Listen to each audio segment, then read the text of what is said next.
আসসালামু আলাইকুম। এইচএসসি 2026 সালের ব্যাচ।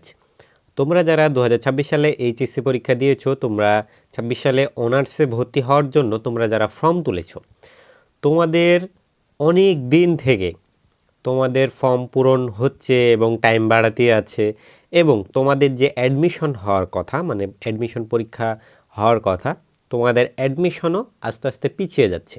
ঠিক আছে, এবার ঈদের জন্য পিছালো। তো তোমাদের অ্যাডমিশনের পরীক্ষা, মানে তোমাদের ভর্তি পরীক্ষা কবে হবে সেই বিষয়ে আজকে আনুমানিক একটা ডেট বলবো। আমরা বোর্ডের কর্মকর্তাদের সাথে কথা বলে এই বিষয়টা নিশ্চিত হয়েছি যে আনুমানিক কবে তোমাদের ভর্তি পরীক্ষা হতে পারে। তোমরা অবশ্যই ভিডিওটা লাস্ট পর্যন্ত দেখবা। আর তোমরা যারা আমার চ্যানেলটা এখনও সাবস্ক্রাইব করোনি, অবশ্যই চ্যানেলটা সাবস্ক্রাইব করে দিবা।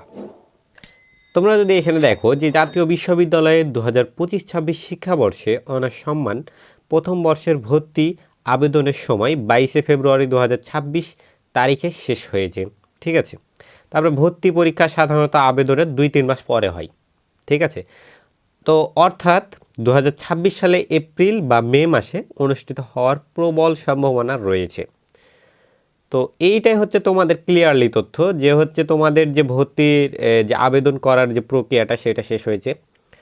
তোমাদের সাধারণত হচ্ছে 2-3 মাস পরেই ভর্তি পরীক্ষাটা কনফার্ম হয়, এবং এই ভর্তি পরীক্ষা মোটামুটি এপ্রিল বা মে মাসে অনুষ্ঠিত হতে পারে। তোমাদের সঠিক তথ্য তোমাদের এনইউ ওয়েবসাইটে, মানে ন্যাশনাল জাতীয় বিশ্ববিদ্যালয়ের ওয়েবসাইটের মাধ্যমে জানিয়ে দেওয়া হবে পরবর্তীতে। ঠিক আছে, তারপরে তোমরা যদি একটু নিচে লক্ষ্য করো, এখানে বলছে ভর্তি পরীক্ষার গুরুত্বপূর্ণ তথ্য। আবেদন প্রক্রিয়া অনলাইনের মাধ্যমে সম্পন্ন হয়েছে 24 ডিসেম্বর থেকে 22 ফেব্রুয়ারি পর্যন্ত ছিল, এবং পরীক্ষার ধরন হবে এমসিকিউ পদ্ধতিতে 100 নম্বরের পরীক্ষা অনুষ্ঠিত হবে।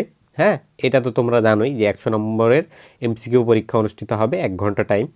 পরীক্ষার সময় সূচি সাধারণত পরীক্ষার 15 দিন আগে অ্যাডমিট কার্ড বা পরীক্ষার তারিখ প্রকাশ করা হয়। মানে তোমাদের 15 দিন আগে অ্যাডমিট কার্ডটা দিয়ে দিবে এবং পরীক্ষার তারিখ প্রকাশ করবে, এবং তোমাদের 15 দিন আগেই হচ্ছে তোমরা কোন বোর্ডে কোন কলেজে পরীক্ষা দিবা সেটাও প্রকাশ করবে তালিকা। তোমরা নিজ কলেজের ওয়েবসাইটে ওই তালিকাটা দেখতে পাবা। ঠিক আছে, মানে তোমরা যে কলেজে আবেদন করেছো সেই কলেজের ওয়েবসাইটে দেখতে পাবা যে তোমাদের ভর্তি পরীক্ষা কোথায় হতে পারে। তো আজকের মতো এই পর্যন্তই। সবাই সুস্থ থেকো, ভালো থেকো, আল্লাহ হাফিজ।